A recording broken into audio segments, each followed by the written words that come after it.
Bismillahirrahmanirrahim. Assalamualaikum warahmatullahi wabarakatuh.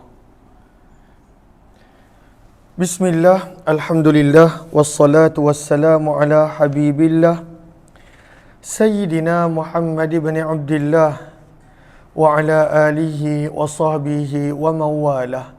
Subhanaka la ilma lana illa ma 'allamtana innaka antal alimul hakim.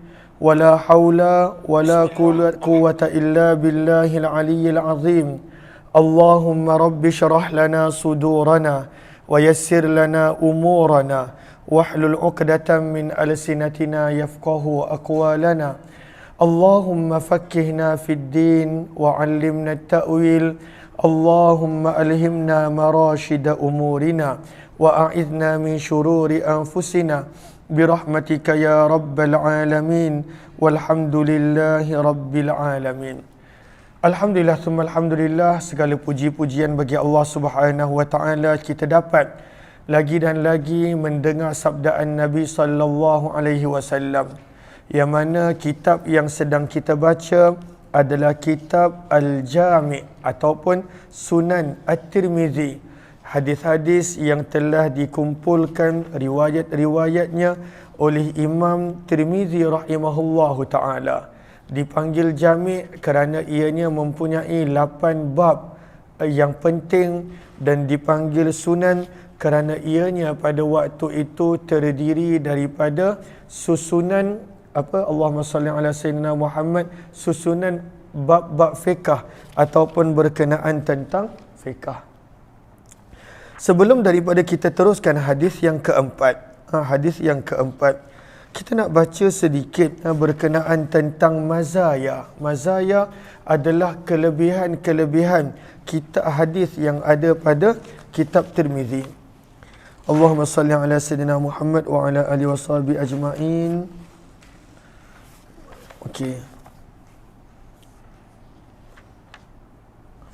Okey, maka apakah kelebihan Jami' Tirmizi? Kita boleh lihat pada Allahumma salli ala sayyidina Muhammad, sebentar.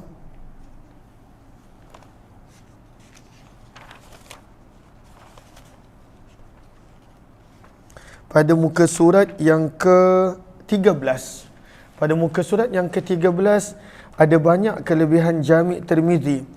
Namun ada beberapa sahaja yang kita nak baca ataupun muka surat yang ke-12. Kita baca muka surat yang ke-12 dulu.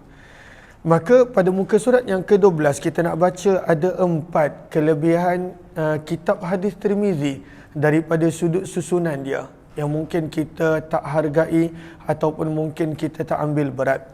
Maka pada muka surat yang ke-12 pada perenggan yang kedua, waqala al-imam Asy-Syaikh Abdul Aziz Ad-Dihlawi fi kitabih Bustanil Muhaddithin, maka berkatalah seorang ulama daripada India yang terkenal, Syekh Abdul Aziz Ad-Dihlawi. Maka beliau berkata bahawa tasanifut Tirmizi fi hadzal fanni kathirah. Terlalu banyak karangan-karangan Imam Tirmizi berkenaan tentang ilmu hadis, terlalu banyak. Namun yang masterpiece Imam Tirmizi ataupun penulisan Imam Tirmizi yang terbaik adalah kitab Jami' Tirmizi yang kita baca. Maka kata Syekh Abdul Aziz, bal huwa ahsan min jami'i kutubil hadisi min wujuh. Bahkan Jami' Tirmizi untuk beberapa sebab ianya adalah lebih baik daripada kebanyakan kitab-kitab hadis yang lain. Apa sebabnya? Maka beliau sebutkan di sini.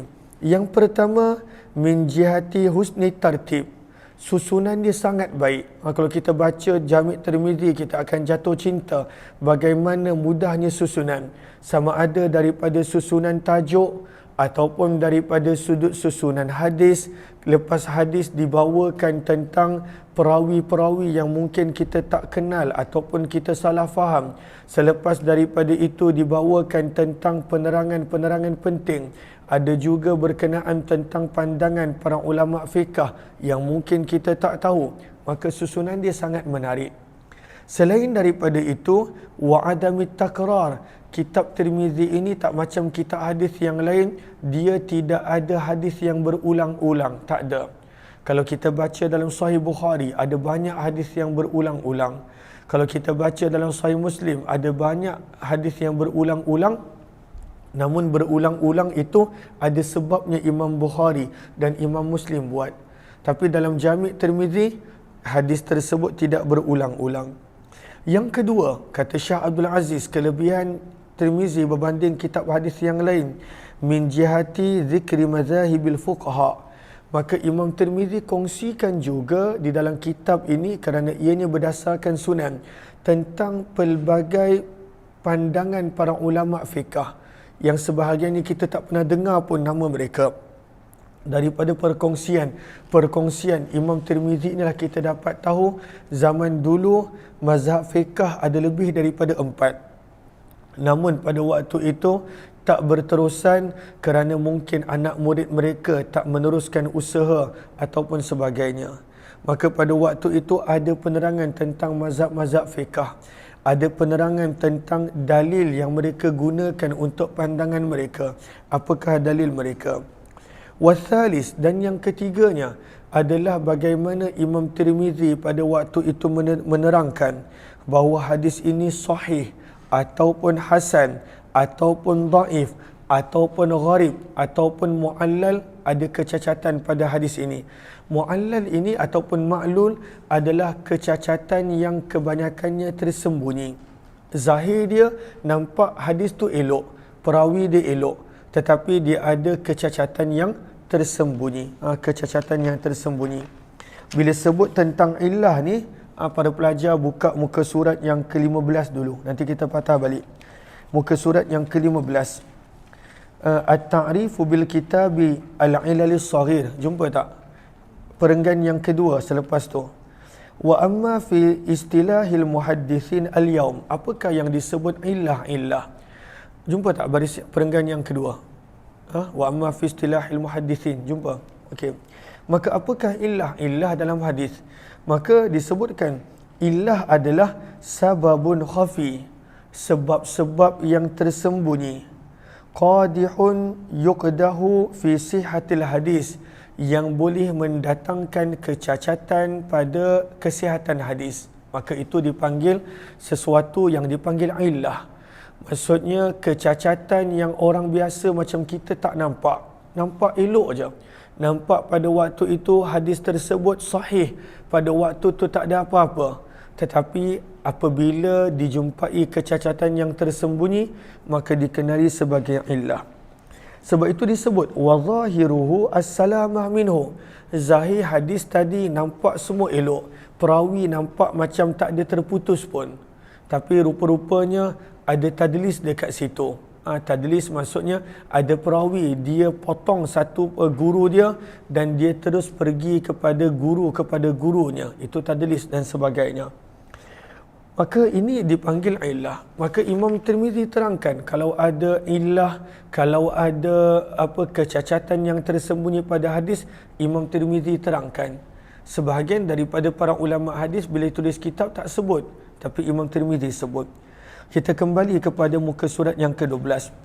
Apakah kelebihan Tirmizi berbanding kitab yang lain, kata Syekh Abdul Aziz? Yang keempat, min jihati bayani asma'ir ruwah. Imam Tirmizi terlalu rajin menerangkan tentang nama-nama perawi.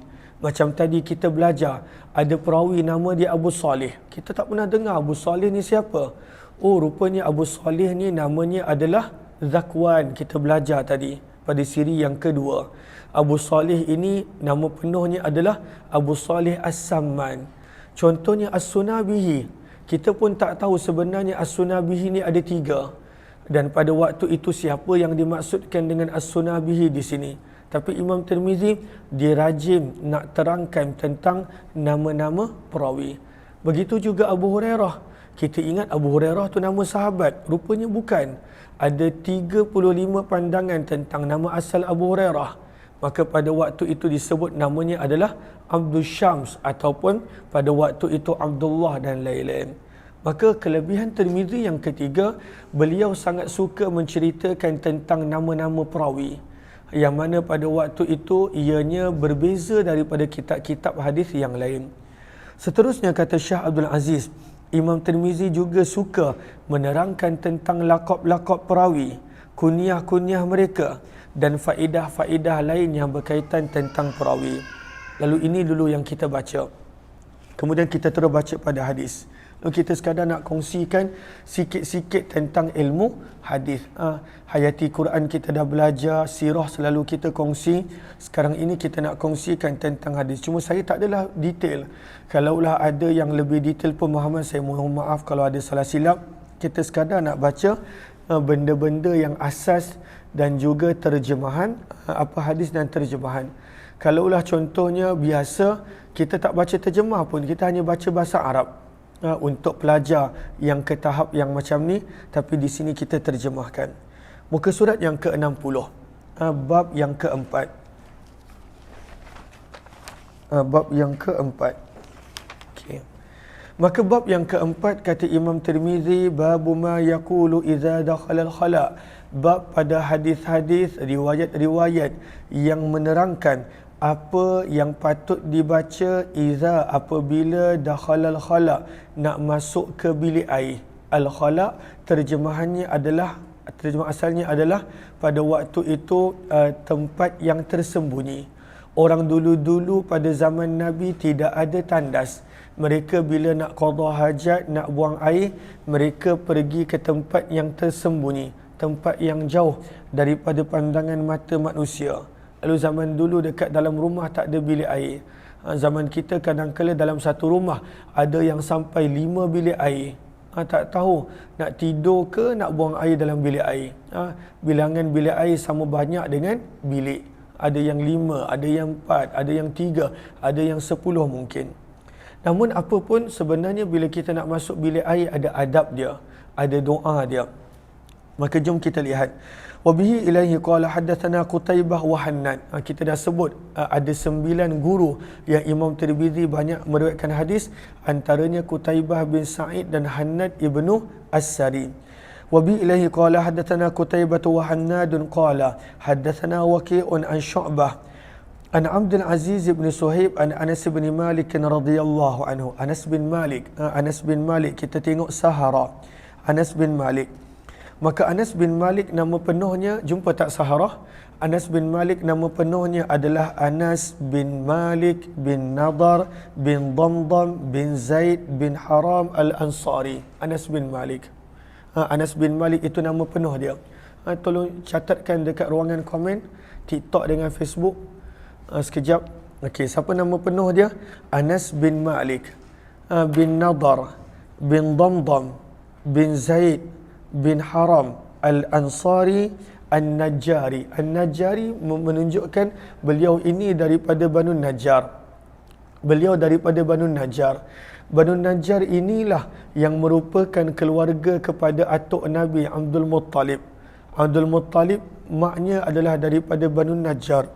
Abdul Muttalib atuk Nabi lahir dekat Madinah, berasal daripada Madinah. Maka siapakah nama penuh dia? Anas bin Malik bin Nadar. Yang tu semua orang hafal. Anas bin Malik bin Nadar bin Damdam bin Zaid bin Haram radhiyallahu anhum. Dan kelebihan Anas bin Malik ini, Masya Allah, beliau duduk khidmat dengan Nabi 10 tahun. Sebab itu Anas bin Malik pernah berkata, khadamtun Nabi sallallahu alaihi wasallam 10 sinin. 10 tahun. Kat sini adakah yang boleh kongsi? Dekat TikTok kebanyakannya baru, terima kasih Mr. Rudy yang sentiasa bersama. Tapi dekat Facebook, ada tak daripada kalangan yang sedang dengar daripada Facebook ni, sejak bila kenal saya? Maksudnya join kelas. Yang mana mungkin ada yang 2 tahun mungkin, ada yang 2 tahun setengah. Sebab saya pun baru dekat Facebook. Tapi ini Anas bin Malik radhiyallahu anhu selama 10 tahun dia duduk dengan Nabi SAW. Adakah yang boleh kongsi dekat ruangan komen? Dah berapa lama join kelas online? Sekadar nak tahu berapa lama. Kesemuanya baru. Okey. Okey, dah cukup. Itu je nama sahabat. Maka Anas bin Malik pada waktu itu 10 tahun khidmat Nabi. Wa dzakara Ibnu Sa'ad menukilkan bahawa Anas bin Malik turut sama dalam peperangan Badar walaupun usianya masih muda sebab dia ikut untuk khidmat Nabi sallallahu alaihi wasallam. Ada yang 2 tahun, ada yang daripada Covid. Kebanyakannya adalah 2 tahun. Terima kasih yang memberi maklum balas. Okey, kebanyakannya 2 tahun. Okey. Maka berapa banyakkah hadis yang beliau riwayat daripada Nabi? Lahu alfun wa mi'atan wa sittah wa thamanuna haditha. Beliau meriwayatkan hadis daripada Nabi sebanyak 1286. Padahal usianya muda bila duduk dengan Nabi. Dia duduk dengan Nabi daripada usia 10 tahun. Bila Nabi wafat usianya lebih kurang 20 tahun. Tapi berapa hadis beliau riwayatkan daripada Nabi? 1286. Kamu semua dah hafal berapa hadis lah? 1000 ada 1000. 100 hadis ada. Hadis pagi tadi hafal tak? Senang je hadis pagi tadi. Miftahus salah at-tuhur. Tahrimuha at-takbir. Tahliluha at-taslim. Dah kira satu hadis. Kalau boleh hafal sanad tu lagi bagus. Kena hafal hadis. Sebab itu permulaan ni kita baca pelan-pelan. Tapi tak adalah saya nak semak. Ada yang kenal daripada sejak dari Imam Surah Munawwarah, terima kasih. Daripada Sabah, Alan, okey, Masya Allah. Ada daripada Surah Munawwarah.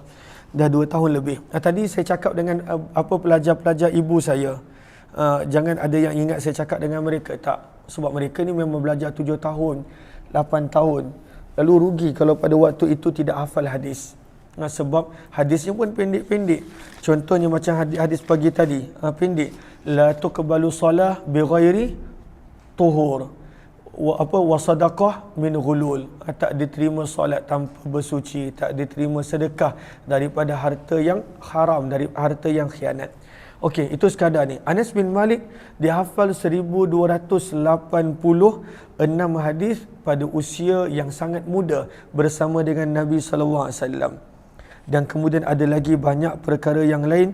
Bilakah beliau meninggal dunia? Kita tengok baris yang keempat.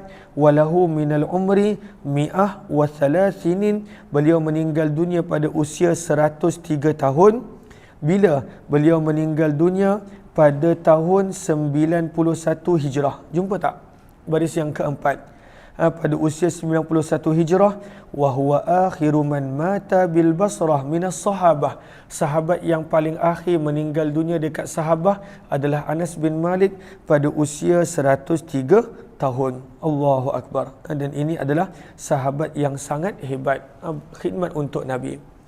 Maka Anas bin Malik radhiyallahu anhu berkata, kana Nabi sallallahu alaihi wasallam, adalah Nabi sallallahu alaihi wasallam idza dakhala al-khala, apabila nak masuk ke bilik air. Al-khala di sini pada waktu itu memberi maksud ketika tempat untuk buang air. Dipanggil al-khala. Tempat untuk buang air. Macam kita dimaksudkan adalah tandas. Maka apa Nabi baca? Allah, sama-sama sahabat-sahabat, sama-sama semua baca. Allahumma inni a'udzu bika. Okey, ini satu riwayat.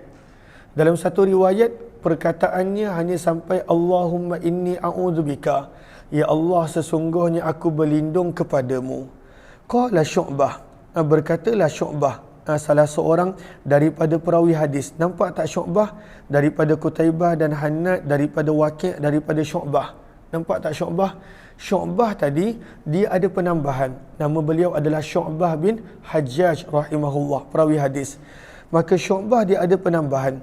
Wa qad qala marratan ukhra. Wa qad qala marratan ukhra. Qala ni kembali pada siapa? Cari nombor 6. Jumpa tak nombor 6? Qala tu kembali kepada siapa? Abdul Aziz. Jumpa? Guru kepada Syu'bah. Nampak tak nampak? Dekat matan, bukan dekat syarah. Dekat matan. Okey. Lalu Syu'bah ni kata, kadang-kala guru dia ajar dia hanya Allahumma inni a'udzubika. Itu maksud dia. Tadi saya minta saya bercakap dengan pelajar saya. Dan kadang-kala Syu'bah kata guru dia bila meriwayatkan hadis ini, guru dia kata Allahumma a'udzubillahi minal khubuthi wal khabith. Lalu kadang-kala guru dia kata doa masuk tandas, Allahumma inni a'udzubika. Kadang-kala guru dia kata a'udzubillahi minal khubthi wal khabith.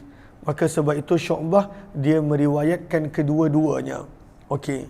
Lalu timbul soalan, dan ini pengajaran yang pertama. Apakah pengajaran yang pertama? Kenapa pada waktu itu kita perlu meminta perlindungan? Kenapa perlu minta perlindungan? Ya Allah, aku berlindung kepadamu. Kenapa nak minta perlindungan?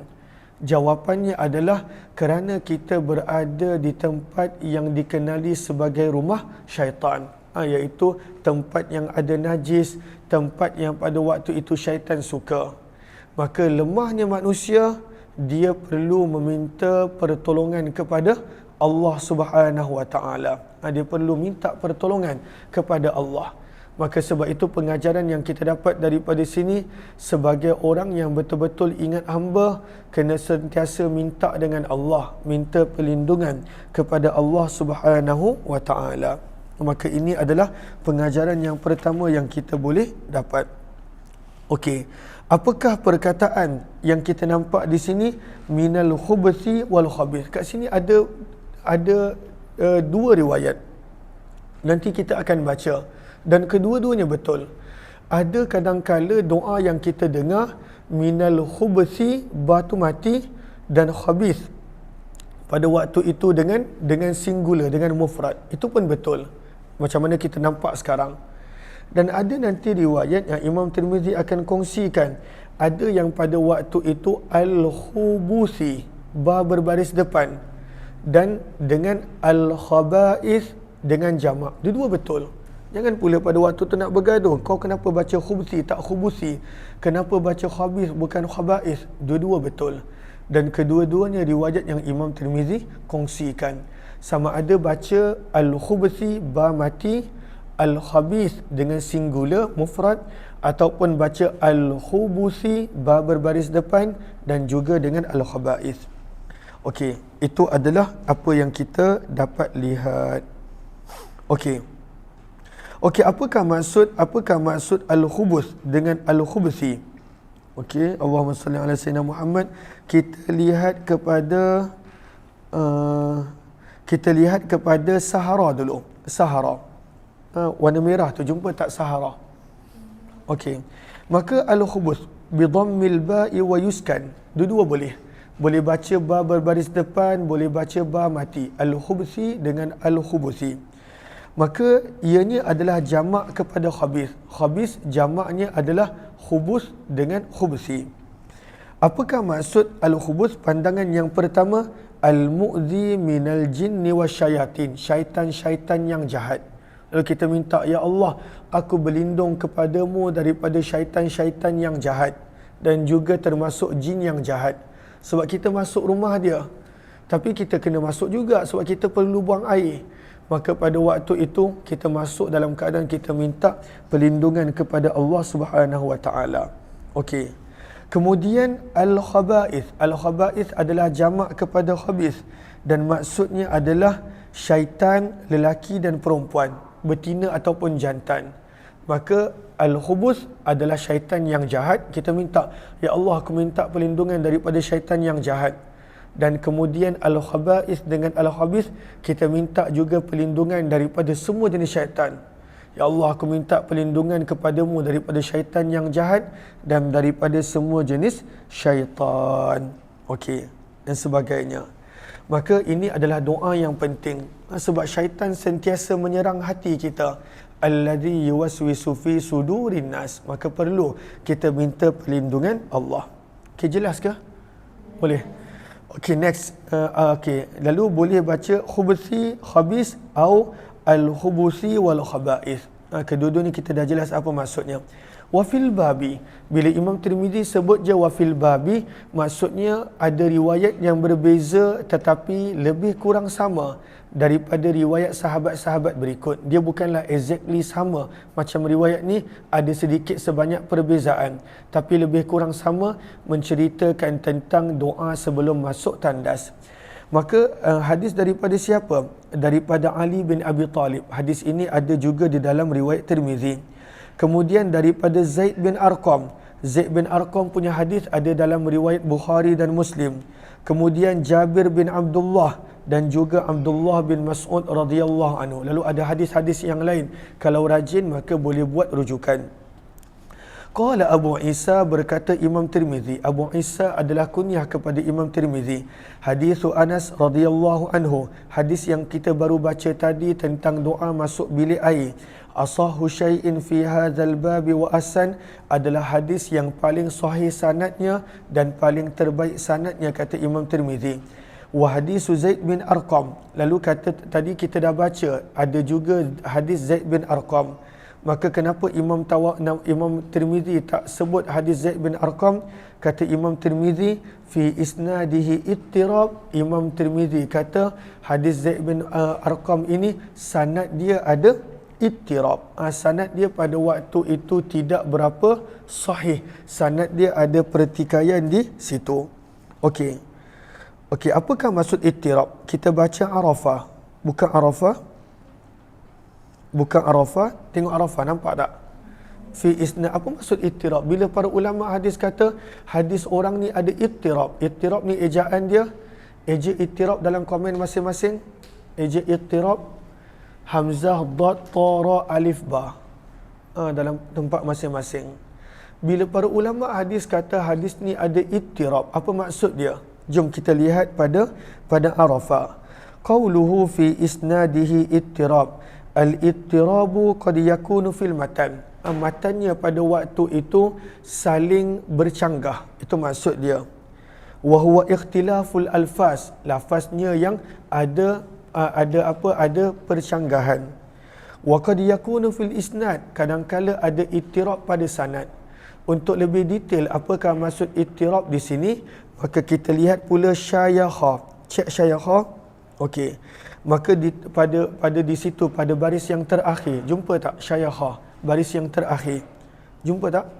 Okey, maka di sini disebut apakah yang dimaksud oleh Imam Tirmizi bila kita lihat kepada riwayat Zaid bin Arqam tentang doa masuk tandas ada ittirab. Maka kata Imam Tirmizi pada waktu itu sebenarnya ada 3 jenis ittirab. Ada fi hadzal maqami thalathu ittirabat, ada 3 ittirab. Yang pertama, pada perawi dia, pada sanad dia, maka beliau terangkan siapa. Dan kemudian yang kedua, pada waktu itu adalah sama juga pada sanad dia ada ittirab. Lalu ada apa, ketiga-tiga ittirab tadi pada sanad. Pada sanad ada ittirab dia. Nanti boleh sambung pada muka surat seterusnya. Maka Imam Tirmizi kongsikan secara ringkas. Rawa Hisyamun ad-Dastawai wa Sa'id bin Abi Arubah an Qatadah. Okey, ini contoh ittirab pada hadis Zaid bin Arqam tentang doa nak masuk tandas. Ini ulama dulu macam mana mereka jaga hadis, mereka pelihara hadis, dan pada waktu itu bagaimana mereka begitu teliti dalam nak memurnikan hadis. Kita tak mampu nak buat macam mereka. Maka sekarang ni Imam Tirmizi terangkan kenapa hadis ni ada ittirab. Kalau dalam Jami' Tirmizi ni ringkas, kalau detail korang kena cek kepada Syayakha tadi. Cuma saya taklah baca, saya terjemah dia. Maka kata Imam Tirmizi berkenaan tentang hadis Zaid bin Arqam yang beliau kata ada ittirab. Maka yang meriwayatkan hadis ini adalah Hisham Dastawai dan Sa'id bin Abi Arubah. Mereka ambil hadis ini daripada gurunya Qatadah, daripada Qatadah. Jadi ada berapa perawi? 2. Siapa dia? Hisham Dastawai. Nombor 2 Sa'id bin Abi Arubah. Mereka ambil daripada guru yang bernama Qatadah. Tapi masalahnya selepas itu, okey, maka Sa'id berkata Qatadah ni ambil hadis daripada Qasim bin Auf Syaibani daripada Zaid bin Arqam. Lalu Qatadah ni guru dia ambil hadis daripada siapa? Cuba ulang balik. Daripada siapa? Siapa nama orang tu? Tak dengar. Qatadah tu guru kepada 2 orang tu, Hisham dengan Sa'id. Siapa guru Qatadah? Qasim bin Auf. Qasim bin Auf Asy-Syaibani.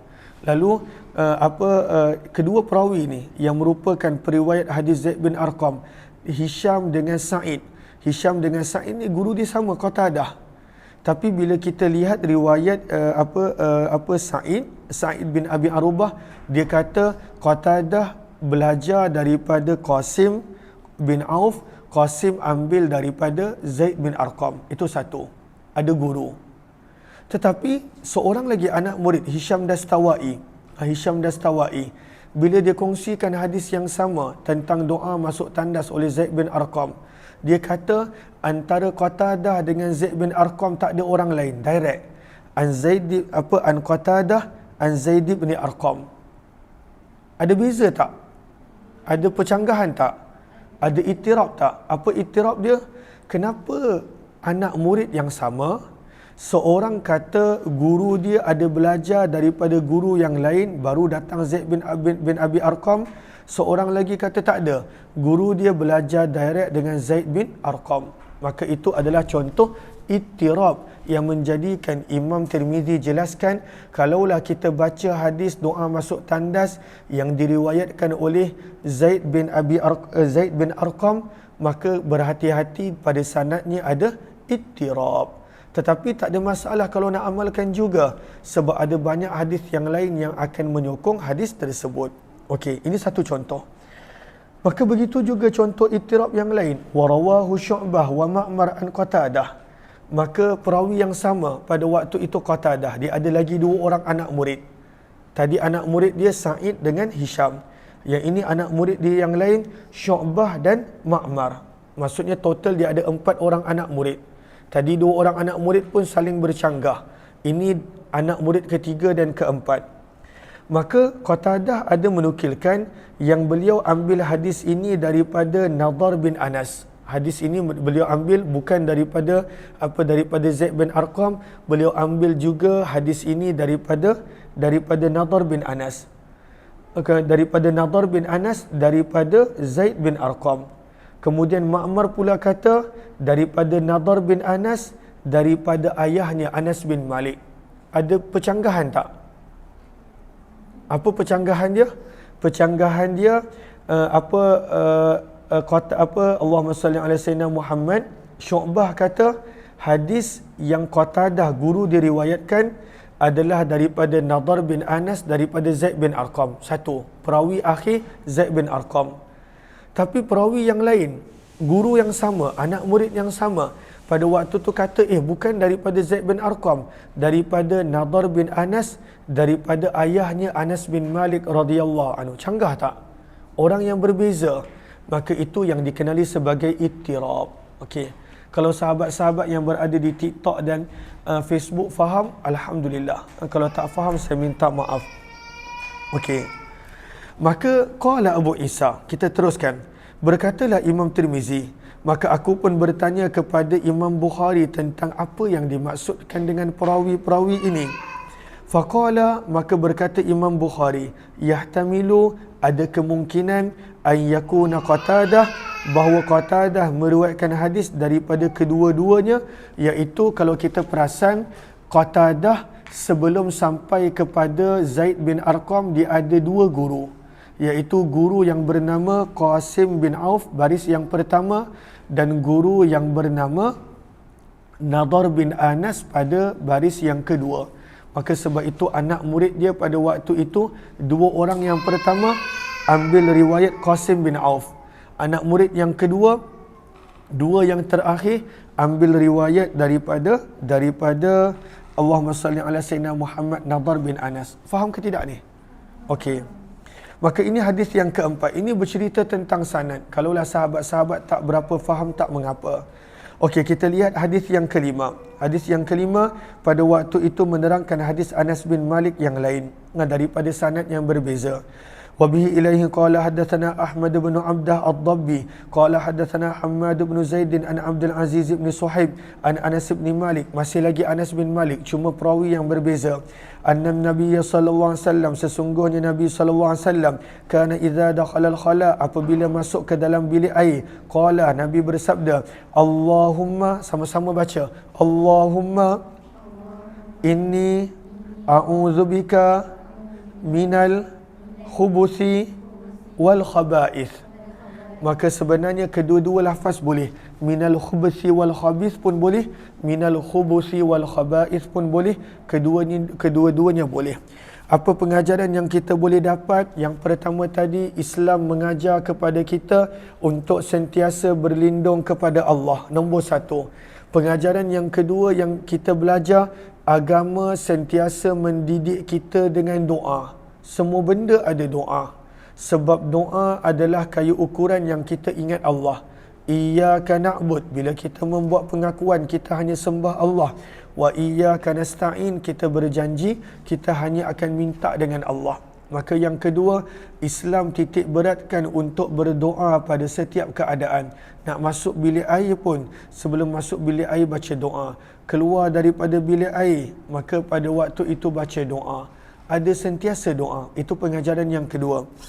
Pengajaran yang ketiga yang kita boleh dapat adalah antara tempat yang merupakan berkumpulnya syaitan. Sebab itu dalam doa pun di-highlightkan tentang syaitan yang jahat. Dan syaitan semuanya secara umum adalah pada waktu itu bilik air dan tandas.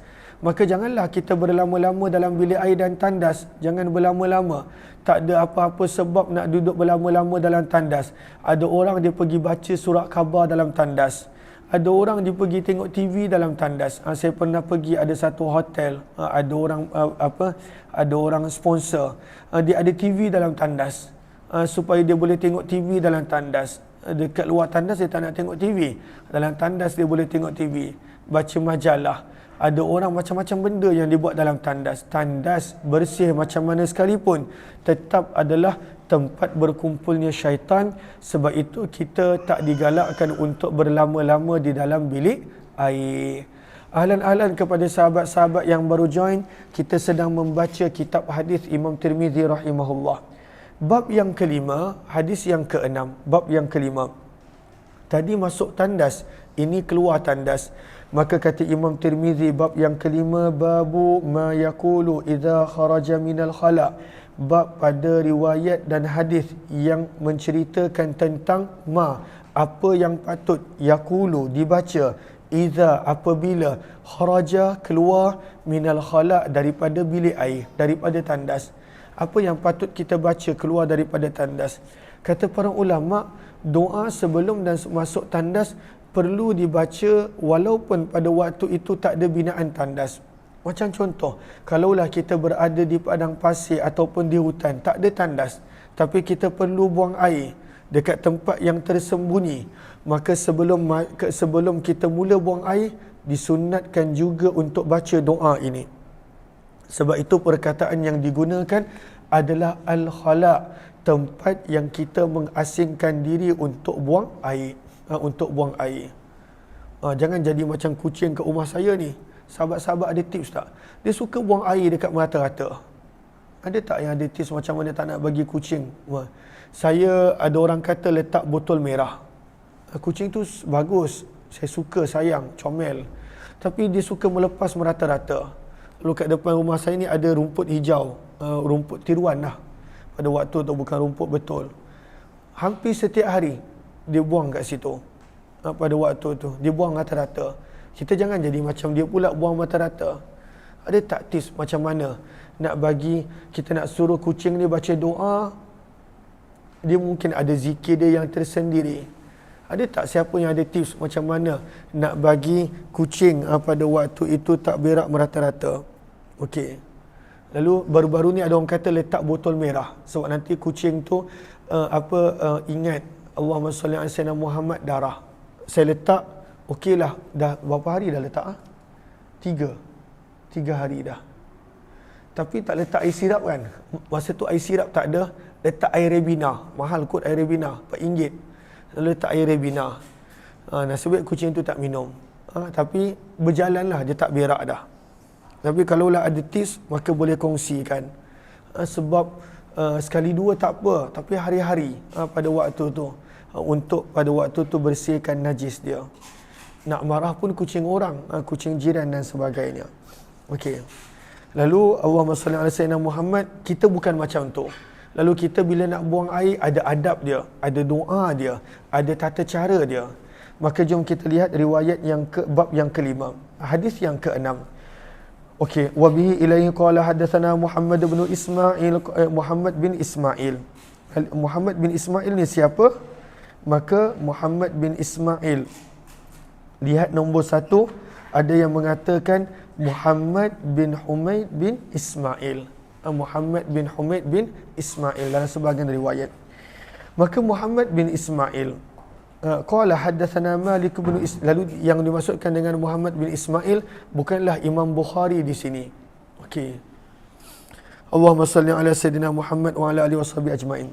Wa bi ilaihi qala haddatsana Muhammad bin Ismail qala haddatsana Malik bin Ismail an Israil an Yusuf bin Abi Burdah an abihi an Aisyah radhiyallahu taala anha qalat kana an-nabiy sallallahu alaihi wasallam idza kata Aisyah radhiyallahu taala anhu kana an-nabiy sallallahu alaihi wasallam adalah Nabi sallallahu alaihi wasallam idza kharaja apabila keluar minal khala daripada bilik air qala baginda membaca doa ghufranak aku memohon keampunanmu ya Allah. Maka antara doa keluar daripada bilik air sama-sama baca ghufranak. Sama-sama ghufranak. Okey. Apakah maksud ghufranak? Ghufranak maksudnya pengampunan. Sebab itu tolong cek sahara. Tolong cek sahara.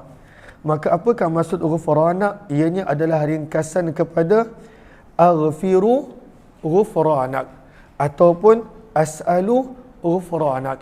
Aku meminta keampunanmu ya Allah. Aku memohon keampunanmu ya Allah. Maka itu maksud dia. Ghufranak, kita meminta keampunan Allah. Maka timbul soalan, kenapa nak minta pengampunan? Kenapa nak minta pengampunan? Adakah masuk tandas tu dosa? Adakah buang air besar kecil tu dosa? Adakah dosa? Maka sebab itu kita lihat kepada Qawata. Cek Qawata. Cek Qawata. Jumpa tak? Okey, sekejap.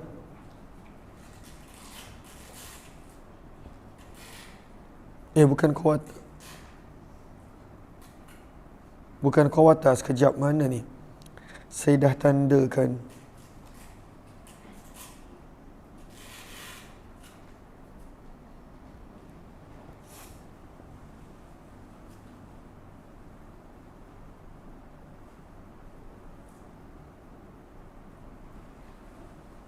Okey, lalu kita cek pada waktu itu Arafah.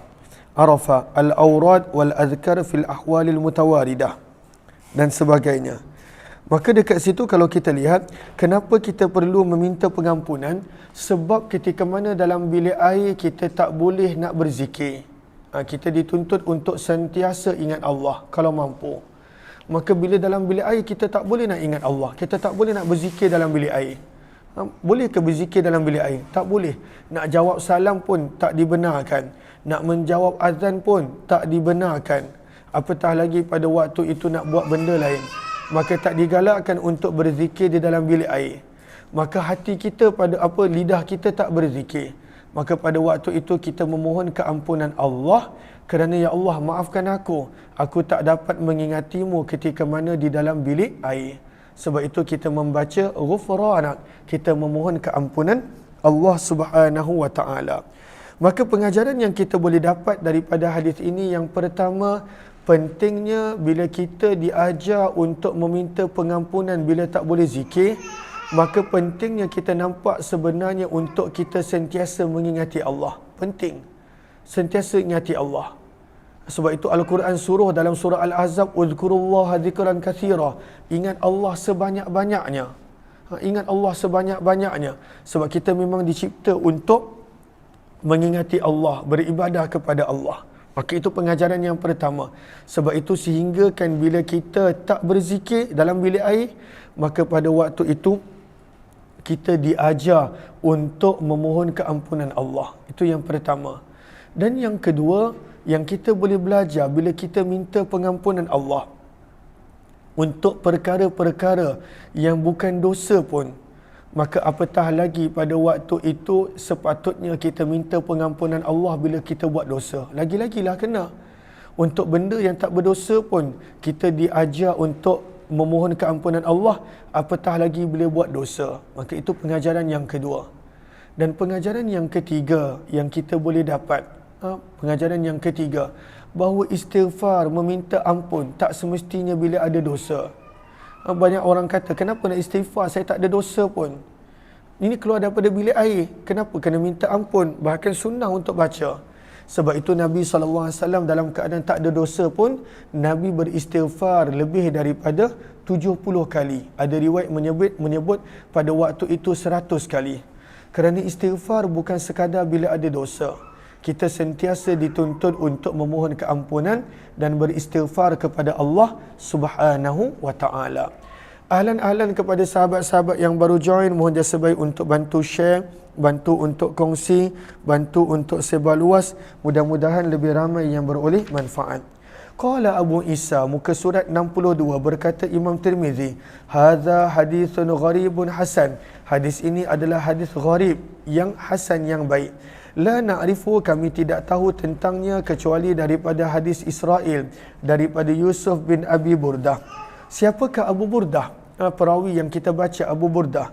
Wa Abu Burdah ibnu Abi Musa ismuhu. Nama Abu Burdah ini kunyah. Siapakah namanya? Namanya adalah Amir bin Abdullah bin Qais al-Ash'ari. Beliau adalah pada waktu itu anak Abu Musa al-Ash'ari. Pernah dengar tak nama sahabat Abu Musa? Pernah dengar tak? Siapa nama Abu Musa? Siapa nama dia? Dalam tu ada? Siapa nama Abu Musa? Abdullah bin Qais al-Ash'ari. Nama Abu Musa adalah Abdullah bin Qais al-Ash'ari. Siapa nama anaknya tadi? Amir. Apa kunyah Amir ni? Abu Burdah. Maka daripada sini kita nampak Imam Tirmizi dia bagi kita kenal kepada para sahabat, anak para sahabat dan lain-lain. Maka Abu Burdah yang kita baca dalam riwayat tadi, beliau siapa? Beliau adalah anak kepada sahabat yang terkenal Abu Musa. Abu Musa ni siapa nama dia? Abdullah bin Qais al-Ash'ari. Kata Imam Tirmizi, dan tidak diketahui dalam bab ini kecuali hadis Aisyah. Maksudnya pada waktu itu hadis keluar daripada bilik air. Yang Imam Tirmizi tahu hanyalah hadis Aisyah, doa keluar daripada bilik air. Namun sebenarnya ada banyak lagi hadis-hadis yang lain. Cumanya yang Imam Tirmizi tahu, yang beliau belajar daripada guru beliau, adalah hadis Aisyah. Apakah hadis-hadis yang lain yang ada menceritakan tentang doa keluar tandas? Sahabat-sahabat boleh catat, para pelajar boleh catat. Contohnya ada hadis Abu Dzar. Hadis Abu Dzar ini ada dalam Sunan Nasa'i. Hadis Abu Dzar pun ada tentang doa keluar tandas. Cumanya Imam Tirmizi beritahu berdasarkan apa yang beliau tahu. Maka hadis Abu Dzar ada dalam Sunan Nasa'i. Yang kedua, hadis Abdullah bin Abbas pun berkenaan tentang doa keluar bilik air. Yang mana itu ada dalam Ad-Darqutni. Ibnu Abbas dalam Ad-Darqutni. Yang ketiga, hadis Sahal bin Khaisamah. Hadis Sahal bin Khaisamah yang mana ada dinukilkan oleh Ibnul Jauzi. Dan yang ketiga, hadis Abdullah bin Umar yang mana ada dinukilkan oleh Ad-Darqutni. Maka sebenarnya ada lebih kurang, sebenarnya banyak lagi, tapi ada lebih kurang 4 hadis yang lain yang menceritakan tentang doa keluar daripada bilik air, adab keluar daripada bilik air. Tetapi yang Imam Tirmizi tahu hanya hadis Aisyah. Sebab itu beliau berkata, wala yu'rafu fi hadzal bab illa hadis Aisyah. Kami tak tahu apa-apa hadis yang lain tentang doa keluar bilik air kecuali hadis Aisyah. Bab yang keenam, babun fi nahyi an istiqbalil qiblah bi gha'itin aw baulin. Maka apakah maksud bab ini? Bab pada hadis-hadis yang menerangkan tentang an-nahyi. Apa maksud an-nahyi? Larangan. An daripada istiqbalil qiblah, menghadap kiblat, bi gha'itin ketika mana sedang buang air besar, au baulin ataupun buang air kecil. Lalu sebenarnya ada dalam hadis ada larangan bila nak buang air besar, air kecil daripada menghadap kiblat. Ada larangan. Maka kadang-kadang kita tak ambil berat, tapi sebenarnya ada detail. Kalaulah dalam bangunan maka tak ada masalah, ada detail dia. Okey, kita boleh lihat kepada Arafah. Buka Arafah sekejap. Mana Arafah ni? Sahara qawata Arafah. Okey, Arafah. Okey, jumpa tak? Al-madhahibu fil istiqbali wal istidbar. Jumpa tak? Pandangan-pandangan ulama tentang maksud hadis menghadap dan membelakangkan kiblat. Jumpa tak? Dia kalau daripada bawah tu 6, 9, 11. Baris yang ke-11 daripada bawah. Semua pelajar jumpa tak? Jumpa. Okey. Maka apa ditulis di situ? Maka berkenaan tentang pandangan para ulama pada menjelaskan maksud sabdaan Nabi tentang larangan menghadap kiblat ketika mana buang air ataupun membelakangkan kiblat ketika mana buang air, ada berapa pandangan? Sab'ah mazahib. Ada 7 pandangan. Ada 7. Banyaknya. Dan saya tak baca semua. Ada kata Imam Abu Hanifah, ini pandangan pertama, saya kongsikan beberapa aja. Kata Imam Abu Hanifah, makruh untuk buang air, makruh hanya untuk buang air menghadap dan membelakangkan kiblat sama ada dalam bangunan ataupun tanpa bangunan. Apa maksud tanpa bangunan? Maksudnya kalaulah tak ada tandas, macam contoh orang-orang dulu, ataupun contohnya pada waktu itu dekat negara-negara yang mundur macam India, Pakistan, dekat pendalaman, memang tak ada tandas. Dia buang je merata-rata dan sebagainya. Bukanlah merata-rata dekat tempat tersembunyi. Dia buang dekat tempat yang tersembunyi, tapi tak ada dinding, tak ada apa. Maka hukum dia sama dekat luar ataupun dalam binaan, tetap makruh. Itu pandangan Imam Abu Hanifah. Wa qala Syafi'i, apakah pandangan mazhab Syafi'i tentang maksud hadis yang Nabi larang untuk buang air dalam ataupun buang air menghadap ataupun membelakangkan kiblat? Maka kata Imam Syafi'i, kalau dalam bangunan boleh, macam dalam rumah kita lah. Kan ada orang buang air dekat dalam rumah, dekat tempat lapang. Ada tak? Tak ada. Masing-masing ada bangunan, ada pintu. Pada waktu tu ada pintu. Ke ada orang dekat rumah dia, korang ada ke dekat rumah korang tak TV dalam bilik air? Tak ada. Ada orang ada TV. Maksudnya tertutup, dah jadi macam bilik, ada TV dan sebagainya. Maka kata Imam dalam mazhab Syafi'i, boleh dan tak makruh dalam bilik air untuk menghadap kiblat ataupun membelakangkan kiblat. Cuma afdal jangan buat begitu. Sebab itu kalaulah kita nak desain rumah, bagus rumah pada waktu itu tandasnya tidak menghadap ataupun membelakangkan kiblat. Sebab kadang-kala ada arkitek ataupun yang desain rumah dia tak ambil berat.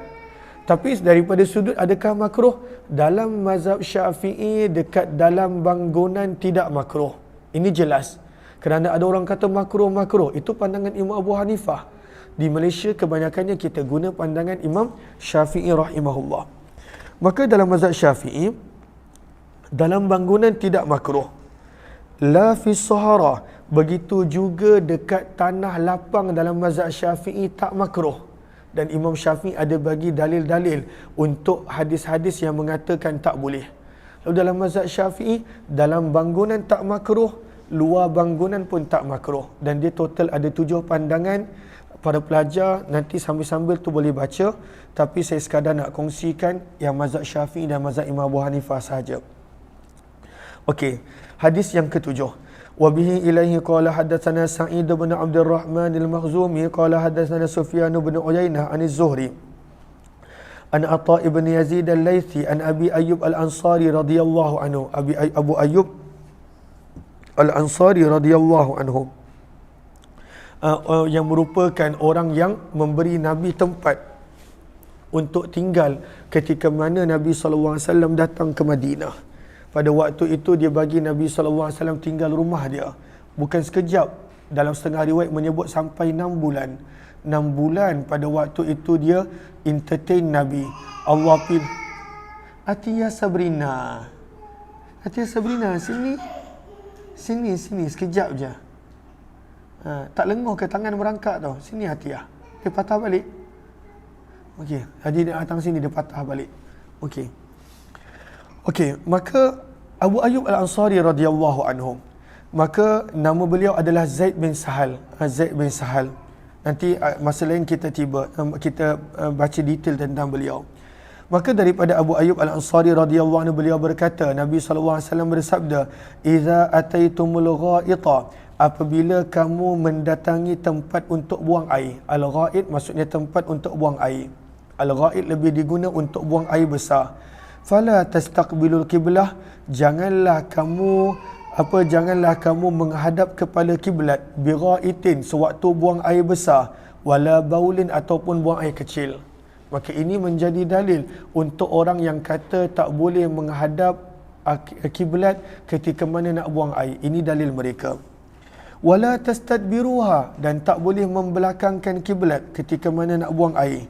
Walakin, akan tetapi sabda Nabi, syarriku, menghadaplah ke arah timur, au gharribu, ataupun menghadap ke arah barat. Maka apa maksud menghadap ke arah timur dan barat? Maksudnya menghadaplah kepada selain daripada kiblat. Jangan menghadap kepada kiblat. Maka sebab itu baca sahara. Maka hadza khitabun li ahli Madinah. Nabi bila cakap ini kepada penduduk Madinah. Dan pada waktu itu penduduk Madinah punya kiblat adalah terletak pada arah min jihati shimal wal junub, pada arah yang mana bukan arah timur dan barat. Maka sebab itu Nabi suruh jangan menghadap kiblat, hadap timur dan barat. Itu maksud Nabi SAW. Untuk orang yang kiblat dia dekat arah timur ataupun barat, janganlah dia pergi menghadap timur dan barat. Maksudnya hadaplah kepada selain daripada kiblat. Itu maksud dia. Okey. Maka di sini Allahumma salli, qala Abu Ayyub, berkata Abu Ayyub, faqadimna Syam, maka kami pun para sahabat pada kemudian harinya telah sampai ke Syam. Fawajadna, maka dekat Syam kami mendapati marahid, adanya tandas-tandas dalam binaan. Marahid maksudnya tandas-tandas di dalam binaan.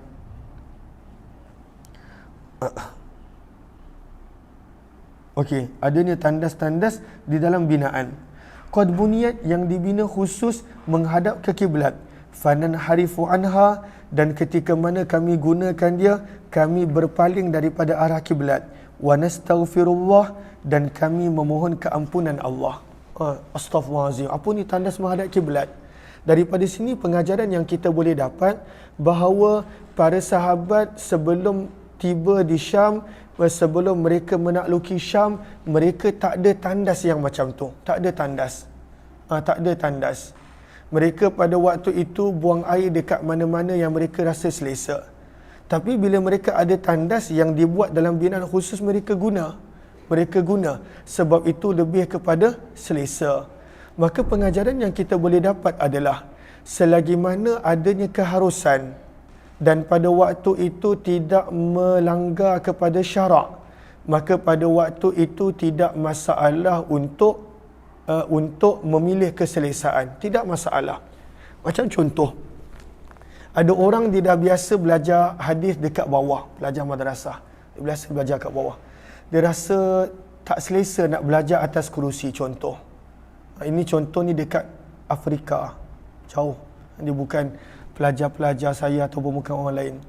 Lalu maka pada waktu itu dia tak selesa.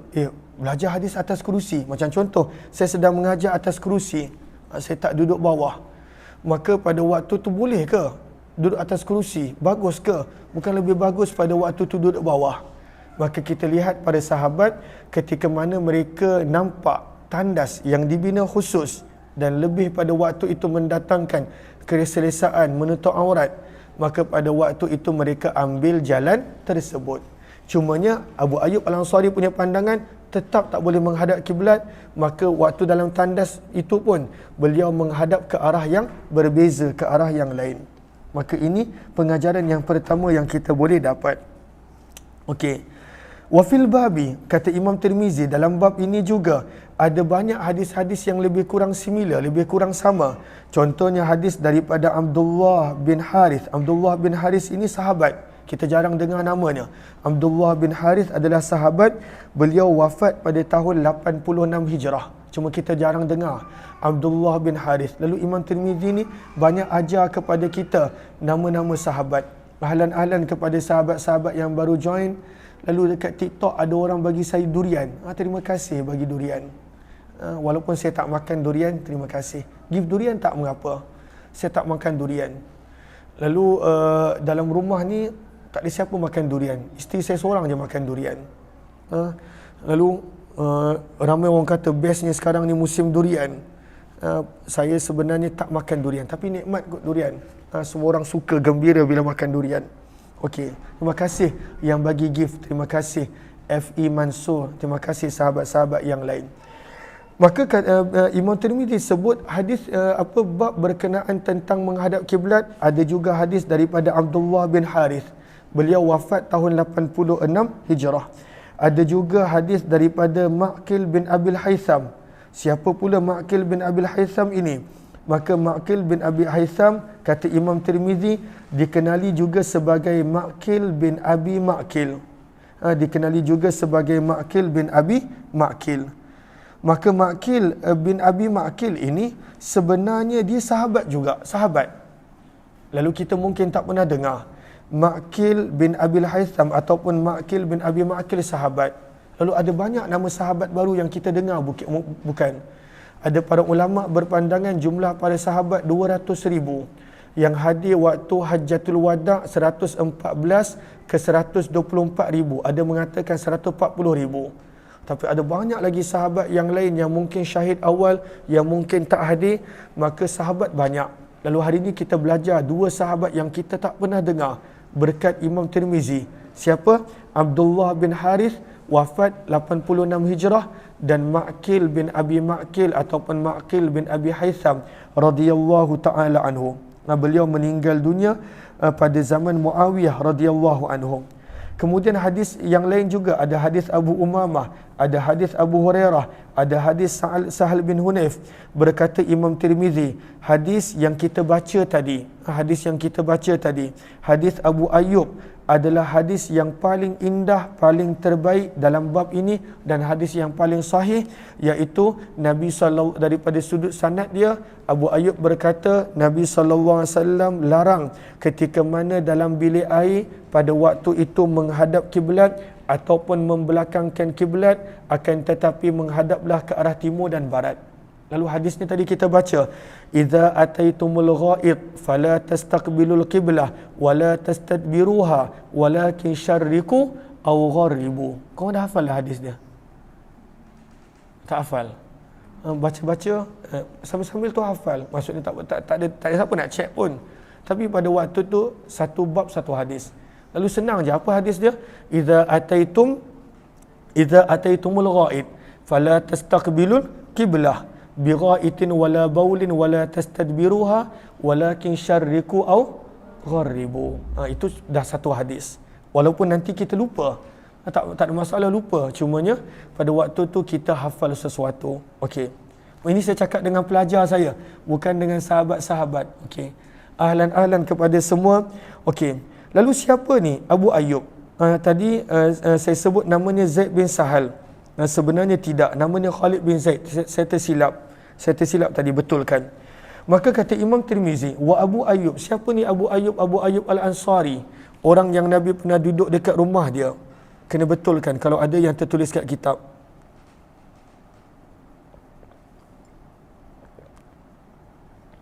Saya tersilap tadi. Okey. Maka Abu Ayyub namanya adalah Khalid bin Zaid. Namanya adalah Khalid bin Zaid. Okey, siapa pula nama perawi yang kita nampak tadi ada nama Zuhri? Maka perawi yang bernama Zuhri namanya adalah Muhammad bin Muslim bin Ubaidillah bin Shihab Az-Zuhri. Muhammad bin Muslim bin Ubaidullah bin Shihab Az-Zuhri, ataupun lebih dikenali dengan nama Ibnu Shihab Az-Zuhri. Perawi hadis yang terkenal Ibnu Shihab Az-Zuhri namanya adalah Muhammad, dan kunyahnya adalah Abu Bakar. Berkata Abul Walid Al-Makki, berkata Abu Abdullah Asy-Syafi'i, innama makna qaulin Nabi, apakah maksud bila Nabi larang menghadap kiblat ataupun membelakangkan kiblat? Maka kata Abu Abdullah Asy-Syafi'i rahimahullah, yang dimaksudkan dalam sabdaan Nabi, hadis Nabi yang kita baru baca tadi, yang Nabi larang menghadap dan membelakangkan kiblat. Nabi bersabda, la tastaqbilul qiblah bighaitin wala baulin wala tastadbiruha. Apakah maksud dia? Innama hadza fil fayani. Larangan ini hanya pada tempat yang tidak ada dinding, tempat terbuka.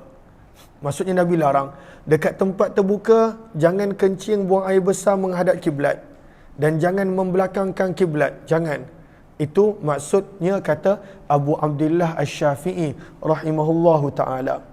Fa amma fil kunufi, tapi ketika mana berada di dalam tandas, lahu rukhsah, maka ada kebenaran fi an yastaqbilaha, untuk buang air dalam keadaan menghadap kiblat. Dan itu pun pandangan mazhab Syafi'i. Bila dalam tandas tak ada masalah untuk buang air menghadap kiblat sebab ada dinding, ada binaan dan ada penutup daripada pada waktu itu daripada terbuka. Wa hakadha qala Ishaq wa qala Ahmad bin Hanbal. Ahmad bin Hanbal punya pandangan pula, innamar rukhsatu minan nabi fi istidbaril qiblah bi ghaitin aw baulin. Imam Ahmad bin Hanbal punya pandangan pula hanya boleh membelakangkan kiblat sahaja, tak boleh menghadap kiblat pada apa pun situasi. Fa amma istiqbalul qiblah, adapun menghadap kiblat ketika mana buang air, maka kata Imam Ahmad bin Hanbal langsung tak boleh. Langsung tak boleh. Maka itu kita belajar daripada Imam Tirmizi, pandangan Imam Ahmad bin Hanbal. Ka'annahu lam yara fi sahra wala fil kanif. Pandangan Imam Ahmad bin Hanbal, semua keadaan tak boleh menghadap kiblat walaupun dalam bilik air yang ada dinding. Beza dengan mazhab Syafi'i. Mazhab Syafi'i dalam binaan boleh menghadap kiblat, boleh membelakangkan kiblat. Lalu tadi saya dah sebut ada lebih kurang total 7 pandangan. Lalu kita kalau belajar Jami' Tirmizi ni, kita belajar fiqh dalam secara tak langsung. Bab yang ketujuh, babu ma ja'a minar rukhsati fi dzalik. Lalu ini cara Imam Tirmizi. Mula-mula dia bawakan dalil-dalil yang kata tak boleh. Tapi mazhab Syafi'i kata boleh. Imam Ahmad bin Hanbal kata menghadap kiblat boleh. Apa dalilnya?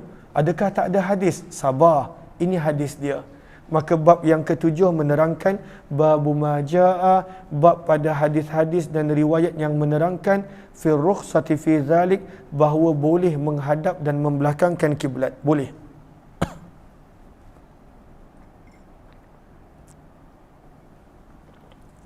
Allahumma salli ala habibina Muhammad wa ala alihi washabihi ajmain. Ahlan-ahlan kepada sahabat-sahabat yang baru join. Mohon jasa baik untuk bantu share, bantu untuk kongsi, bantu untuk sebar luas kalaulah rasa bermanfaat. Okey. Bab yang ketujuh. Tapi hadisnya hadis yang ke-8. Maka bab yang ketujuh ini menerangkan hadis-hadis yang mengatakan boleh menghadap dan membelakangkan kiblat. Tadi hadis yang tak boleh. Maka nanti Imam Tirmizi akan gabungkan. Okey. Wa bihi ilahi qala hadatsana Muhammad bin Bashar. Muhammad bin Bashar ni apa nama lain dia? Tadi kita dah belajar dah subuh tadi, sebelum subuh. Bundar. Bundar. Nanti kadang-kala Imam Tirmizi panggil Bundar. Kadang-kala Imam Tirmizi panggil Muhammad bin Bashar. Berapa hadis yang ada daripada beliau dalam kitab Tirmizi? 442. Lalu kadang-kala bila kita belajar Bundar, orang yang sama dengan Muhammad bin Bashar. Wa bi ilai qala hadatsana Muhammad bin Bashar wa Muhammad bin al-Muthanna qala hadatsana Wahb bin Jarir qala hadatsana Abi. Siapakah yang dimaksudkan dengan Abi di sini? Ayah kepada Wahab bin Jarir, nama dia boleh tulis Jarir bin Hazim. Namanya adalah Jarir bin Hazim. An Muhammad bin Ishaq, an Aban bin Salih, an Mujahid, an Jabir bin Abdullah radhiyallahu ta'ala anhu. Jabir bin Abdullah. Lalu ringkasan, Jabir bin Abdullah, beliau berkesempatan untuk join semua peperangan bersama dengan Nabi. Bahkan peperangan yang Nabi tak ikut pun dia join. Kata para ulama sirah, beliau bersama lebih kurang dalam 19 peperangan. Jabir bin Abdullah radhiyallahu ta'ala anhu. Beliau meninggal dunia pada tahun 70 Hijrah pada usia 94 tahun. Pada usia 94 tahun, Jabir bin Abdullah. Jabir bin Abdullah inilah sahabat yang sama yang ketika mana dia balik daripada peperangan, baru kahwin, dia ikut Nabi. Maka Nabi kata, kenapa nak balik awal ni Jabir? Jabir minta izin balik awal. Maka dia kata, aku baru kahwin wahai Rasulullah. Baru kahwin pun diikut Nabi SAW berperang. Okey. Maka daripada Jabir bin Abdullah radhiyallahu anhu beliau berkata, nahan Nabi sallallahu alaihi wasallam, Nabi pernah melarang an nastaqbilal qiblah bi baulin, daripada kami menghadap kiblat untuk buang air. Nabi pernah larang. Naha fi'il madhi, Nabi pernah larang. Maka kata Jabir bin Abdullah, faraitu qabla an yuqbada bi'am, tapi aku nampak Nabi setahun sebelum Nabi wafat, yastaqbiluha, Nabi buang air menghadap kiblat. Maka daripada ini menjadi dalil bahawa larangan Nabi yang ada di awal Islam pada waktu itu menjadi harus dan boleh, kerana setahun sebelum Nabi SAW wafat, ketika mana sedang buang air, para sahabat nampak daripada jauh. Pada waktu itu Nabi SAW buang air sambil menghadap kiblat. Dalam hadis, dalam bab ini kata Imam Tirmizi, hadis yang mengatakan boleh ada banyak. Antaranya daripada Abu Qatadah, daripada Aisyah, daripada Ammar. Berkata Imam Tirmizi, hadis yang Jabir bin Abdullah riwayatkan tadi adalah hadis yang hasan dan gharib dalam bab ini. Tapi ini menjadi dalil kenapa ada ulama kata boleh menghadap kiblat. Bukankah ada hadis kata tak boleh? Sebab riwayat yang mengatakan boleh menjadikan dalil setahun sebelum Nabi wafat. Maksudnya itu adalah amalan yang terakhir. Nabi pernah buang air menghadap kepada kiblat. Maka itu menunjukkan dalil keharusan. Daripada sudut afdal, memang afdal jangan menghadap. Tapi kita membincangkan tentang keharusan. Okey, maka daripada sini apa pengajaran yang kita boleh dapat? Pengajaran yang pertama yang kita boleh dapat, bila para ulama nak keluarkan hukum, mereka bukan pandang satu hadis je. Mereka pada waktu itu memandang banyak aspek daripada hadis yang berbeza. Bukan macam kita. Kita buka kitab hadis, kita baca satu, oh, Nabi macam ni. Kita pun kata itu sunnah. Kita pun tak kenal nasih mansuh. Kita tak kenal mana hadis yang datang awal dan kemudian. Maka pengajaran yang pertama bila kita baca Jami' Tirmizi, kitab hadis ini, sebenarnya nak mendidik kita bahawa pandangan para ulama fiqh bila mereka keluarkan sesuatu hukum, mereka pandang daripada pelbagai aspek dan daripada pelbagai hadis dan juga riwayat. Itu satu pengajaran yang kita boleh dapat. Pengajaran yang kedua yang kita boleh dapat, daripada hadis yang kita baru baca daripada Jabir bin Abdullah tadi, bahawa memang harus untuk menghadap ke arah kiblat walaupun ketika mana di tanah lapang. Dan itu pandangan Imam Syafi'i. Kan Imam Syafi'i kata dekat tanah lapang pun boleh. Berbeza dengan pada waktu itu para imam yang lain seperti Imam Abu Hanifah dan Imam Ahmad bin Hanbal. Maka kenapa Imam Syafi'i kata boleh menghadap tanah lapang, menghadap kiblat ketika mana tanah lapang? Ini dalil dia. Nabi setahun sebelum wafat, Nabi menghadap tanah lapang. Maka itu pengajaran yang kedua, bahawa boleh menghadap kiblat sama ada dalam bangunan ataupun tanpa ada bangunan berdasarkan hadis Jabir bin Abdullah tadi. Pengajaran yang ketiga, daripada sudut harus memang harus. Tetapi tetap daripada sudut afdal, cuba usaha untuk tidak menghadap kiblat ketika mana buang air. Tapi kalaulah mangkuk jamban tu kecil sangat, janganlah kita nak pada waktu itu alih-alih lagi, maka nanti habis pada waktu itu lantai penuh dengan najis dan sebagainya. Ikut kepada pada waktu itu kesesuaian yang ada. Hadis yang ke-9. Wa qad rawa hadzal hadits Ibnu Lahiyah an Abi Zubair an Jabir radhiyallahu anhu. Hadis yang lebih kurang sama diriwayatkan oleh perawi yang berbeza. Daripada Abu Qatadah radhiyallahu anhu, Abu Qatadah juga adalah sahabat Nabi. Beliau meninggal dunia pada tahun 54 Hijrah. Abu Qatadah, beliau wafat pada tahun 54 Hijrah. Kata Abu Qatadah, annahu ra'a an-nabiy sallallahu alaihi wasallam, beliau pernah melihat Nabi sallallahu alaihi wasallam yabulu, membuang air kecil, mustaqbilal kiblah, menghadap ke arah kiblat. Maka ada sokongan yang dibawakan oleh Imam Tirmizi daripada riwayat Abu Qatadah, Nabi pernah menghadap kiblat untuk buang air. Akhbarana bidzalika Qutaibah qala akhbarana Ibnu Lahi'ah wa hadis Jabir an Nabi SAW. Namun walaupun adanya hadis Abu Qatadah, hadis yang paling sahih adalah hadis Jabir bin Abdullah berbanding daripada hadis Ibnu Lahi'ah. Siapakah Ibnu Lahi'ah? Wa Ibnu Lahi'ah, dan Ibnu Lahi'ah ini yang kita akan banyak dengar namanya. Dhaifun, adalah seorang yang lemah di sisi para ulama hadis. Yang melemahkannya adalah imam-imam hadis seperti Yahya bin Sa'id Al-Qattan dan juga lain-lain. Maka ini adalah Ibnu Lahi'ah.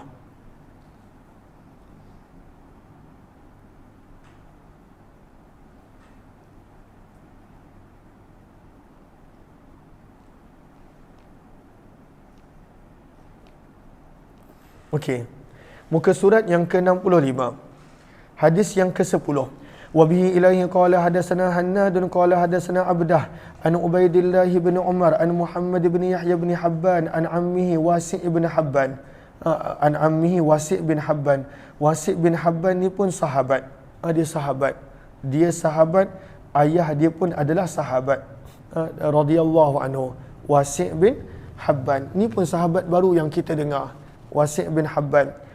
Maka riwayat yang ke-10 ini masih lagi tentang keharusan boleh menghadap kiblat. Tadi kita dah baca riwayat Jabir, riwayat Abu Qatadah, yang ini riwayat Abdullah bin Umar. Daripada Abdullah bin Umar radhiyallahu taala anhu, beliau berkata, "Raqitu yawman ala baiti Hafsah." Aku pernah memanjat rumah kakakku Hafsah. Dia pergi panjat rumah kakak dia Hafsah. Maka Hafsah ini isteri Nabi. Bila dia panjat, bukanlah maksud macam panjat rumah kita ni tuan-tuan, sahabat-sahabat, akak-akak. Rumah orang dulu memang dia ada atap, dia ada sutuh. Memang rumah kita, atap kita tak boleh nak duduk. Duduk dia tergelincir ke bawah. Atap kita memang jenis macam tu. Sebab kita ni selalu hujan. Rumah orang Arab, atap dia mendatar. Dan mereka ni jarang hujan. Lalu malam-malam ke apa, dia akan duduk ke atas. Kadang-kadang dia tidur pun ke atas sebab sejuk. Maka rumah orang Arab yang dulu-dulu begitu. Maka bila kita baca yang Umar bin Khattab menaiki akan atap rumah Hafsah, bukanlah dia pergi panjat malam-malam, contohnya macam kita ingat pergi panjat rumah macam nak mencuri ke tak. Bukan maksudnya begitu. Maksudnya dia duduk dekat atas rumah Hafsah yang merupakan adik-beradiknya. Maka kata Abdullah bin Umar, maka pada waktu itu faraaitun Nabiy sallallahu alaihi wasallam ala hajatih. Aku nampak Nabi sallallahu alaihi wasallam sedang qada hajat mustaqbil Syam, pada waktu itu menghadap ke arah Syam dan belakang Nabi menghadap ke arah Kaabah. Maka ini menjadi dalil bukan sekadar menghadap kiblat je boleh, menjadi dalil membelakangkan kiblat pun boleh.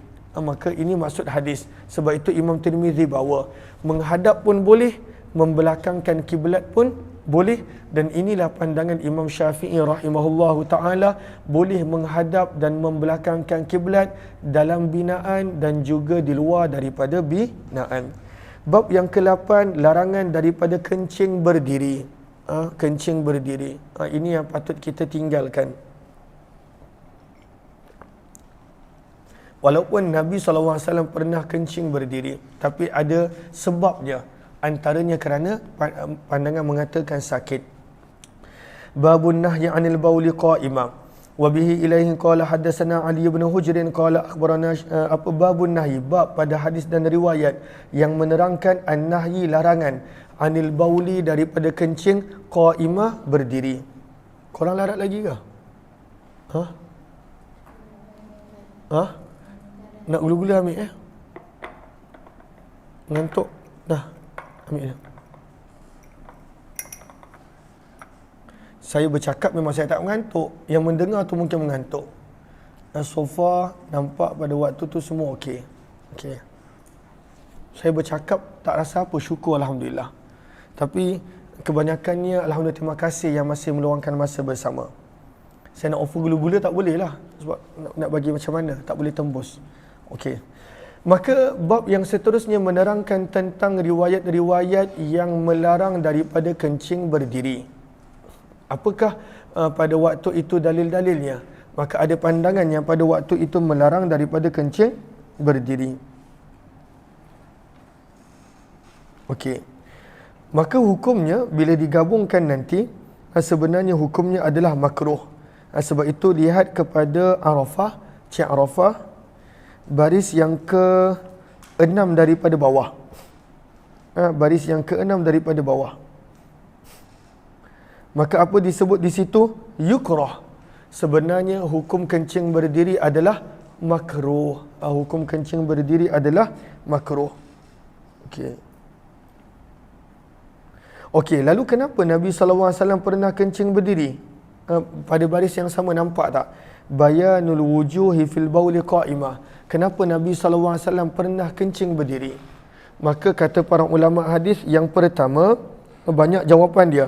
Yang pertama adalah kerana pada waktu itu fi hal uzri, pada waktu itu Nabi SAW sakit. Nabi ada keuzuran. Nabi ada keuzuran. Dan pada waktu itu ada juga pandangan-pandangan yang lain. Maka apakah dalil yang menyebut tentang larangan kencing berdiri? Wabihi ilaihi qala hadatsana, hadis yang ke-11. Kalau ada sahabat-sahabat yang nakkan terjemahan dia, boleh ambil daripada Telegram kuliah Umar Aziz. Wabihi ilaihi qala hadatsana Ali bin Hujrin qala akhbarana Syarikun anil Miqdan ibn Shuraih an abihi. An abihi, siapakah abihi ini? Iaitu Ibnu Shuraih. Shuraih adalah antara tabi'in yang merupakan orang yang menjadi pendukung Sayyidina Ali bin Abi Talib. Bukan Syiah, tapi pada waktu itu orang yang sentiasa bersama dengan Sayyidina Ali. An abihi iaitu ayah kepada Miqdam yang bernama Shuraih.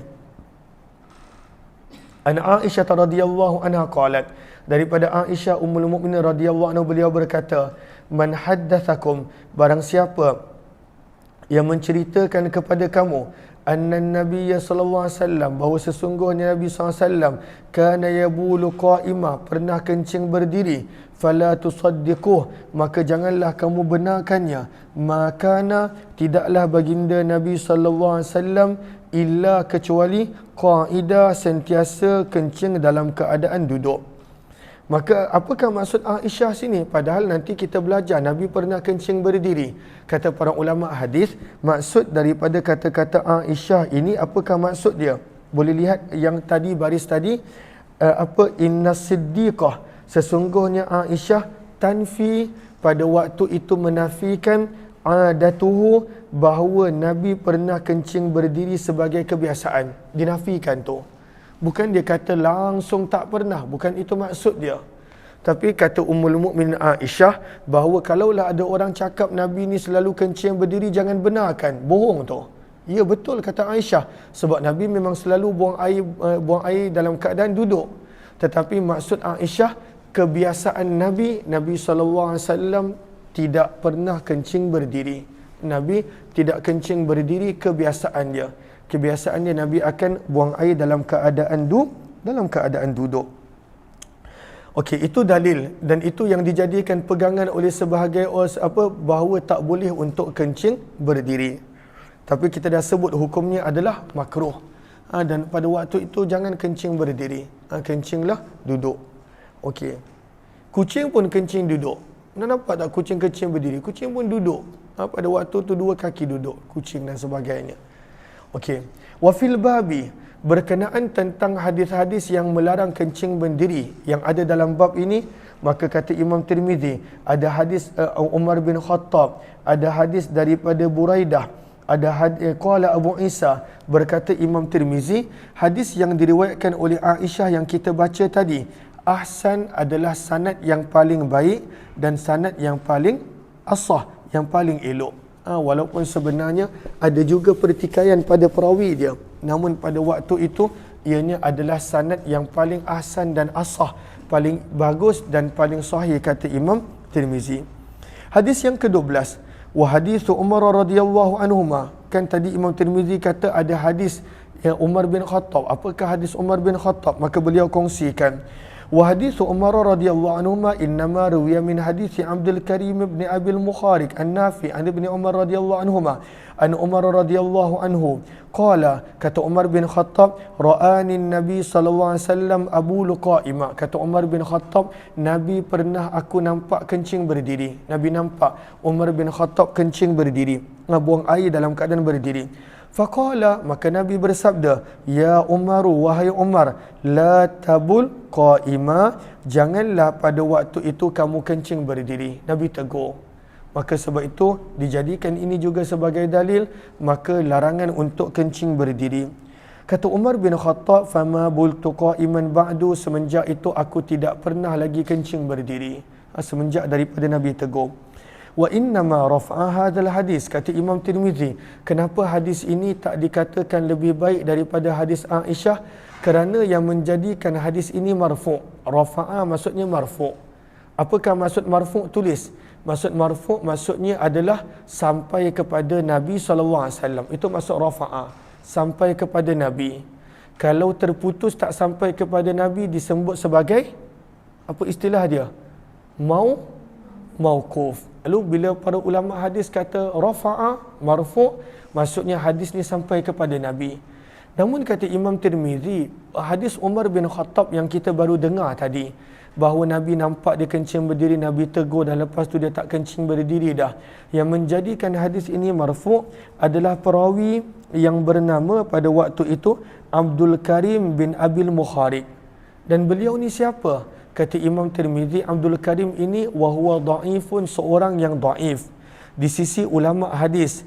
Siapakah antara ulama hadis yang mendaifkan Abdul Karim ini? Kata Imam Tirmizi, antaranya adalah ulama hadis yang bernama Ayyub As-Sakhtiyani. Ayyub As-Sakhtiyani kata Abdul Karim bin Abil Mukharik da'if. Maka sebab itu Imam Tirmizi bawakan riwayat Umar bin Khattab sebagai sokongan, bukan dalil asal, kerana dalil yang lebih kuat adalah riwayat Aisyah yang kita baca tadi. Kemudian kata Imam Tirmizi, selain daripada riwayat Aisyah, riwayat Umar bin Khattab kita dah baca, ada juga riwayat Buraidah. Maka apakah riwayat Buraidah? Riwayat hadis yang ke-13. Warawa Ubaidullah bin Nafi'. Warawa Ubaidullah, minta maaf, ini masih lagi hadis Umar bin Khattab. Warawa Ubaidullah an-Nafi' an ibni Umar radhiyallahu anhuma qala Umar radhiyallahu anhu, ma bultu qa'iman munzu aslamtu, aku tidak pernah kencing berdiri semenjak aku masuk Islam. Maka hadis yang mengatakan Umar bin Khattab tak pernah kencing berdiri semenjak masuk Islam, maka nampak macam ada pertentangan dengan hadis yang kata, yang mana Umar bin Khattab kata Nabi nampak dia kencing berdiri. Maka kita nak pilih mana satu ni? Ada kata Umar bin Khattab lepas masuk Islam pernah kencing berdiri. Kemudian hadis yang kita baru baca yang ke-13 tadi, Umar bin Khattab kata aku tak pernah kencing berdiri semenjak masuk Islam. Sebab itu kata Imam Tirmizi, wahadha, hadis yang kita baru baca tadi yang nombor 13, asahu, lebih sahih daripada hadis Abdul Karim dan hadis Buraidah. Kenapa tak dijadikan sebagai dalil? Kerana perkataannya ghair mahfuz, perkataannya pada waktu itu bukanlah perkataan yang pada waktu itu terpelihara. Ada banyak perbezaan pada perkataan dia. Ada orang cuba tengok. Okey. Wa makna nahyi, maka apakah maksud pada waktu itu larangan jangan kencing berdiri? Kata Imam Tirmizi, yang dimaksudkan oleh Nabi larangan daripada kencing berdiri ala ta'dib, sebenarnya daripada sudut adab, la ala tahrim, bukannya haram. Maka sebab itu kata para ulama fiqh makruh kencing berdiri. Para ulama fiqh tak kata haram. Cuma ni janganlah kita buat kalau tak ada keperluan. Kalau sihat walafiat, janganlah kencing berdiri. Maka itu adalah perkara yang bertentangan dengan adab.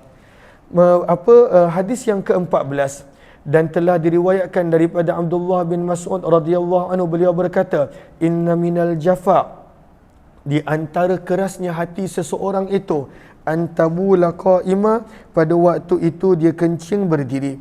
Apakah maksud jafa? Maksudnya adalah hati yang keras. Orang yang BODOH. BODOH tahu? Maksudnya baladah. Orang yang tak pandai. Orang yang pada waktu itu tak bertamadun contohnya. Kalaulah nampak orang yang kencing berdiri, kata Abdullah bin Mas'ud, itu orang yang tak bertamadun. Orang yang tak cerdik. Orang yang pada waktu itu BODOH. Kerana manusia fitrahnya akan kencing duduk. Tapi pelik kan, zaman kita orang-orang yang mengaku negara tamadun, mereka yang kencing berdiri. Berbeza daripada apa yang diajar oleh Nabi sallallahu alaihi wasallam. Maka sebab itu kata Abdullah bin Mas'ud, bukan hadis. Kata Abdullah, inna minal jafa, sesungguhnya di antara ketidaktamadunan, antara kebodohan, antara pada waktu itu kejahilan, adalah seseorang itu kencing berdiri dalam keadaan tidak ada sebarang keuzuran. Lalu apakah sebab kenapa tak dikatakan haram? Sebab ada hadis yang mengatakan boleh kencing berdiri. Bab yang ke-9, bab ma jaa minar rukhsati fi dzalik. Bab pada hadis-hadis dan riwayat yang menerangkan tentang keharusan untuk kencing berdiri. Boleh kencing berdiri. Wa bihi ilaihi qala hadatsana Hannadun qala hadatsana Waqi'un 'anil A'mash an Abi Wa'il. An Abi Wa'il an Huzaifah radhiyallahu anhu anna Rasulullah sallallahu alaihi wasallam, kata Huzaifah radhiyallahu anhu bahawa sesungguhnya Nabi sallallahu alaihi wasallam ata subatata qaumin, Nabi sallallahu alaihi wasallam telah mendatangi Subatah. Apakah maksud Subatah? Cek Sahara. Apakah maksud Subatah? Jumpa tak Sahara? Okey. Apakah maksud Subatah? Disebut di situ ay al-kunasah. Apakah maksud kunasah? Maudhi' yurma fihi turab wal awsah.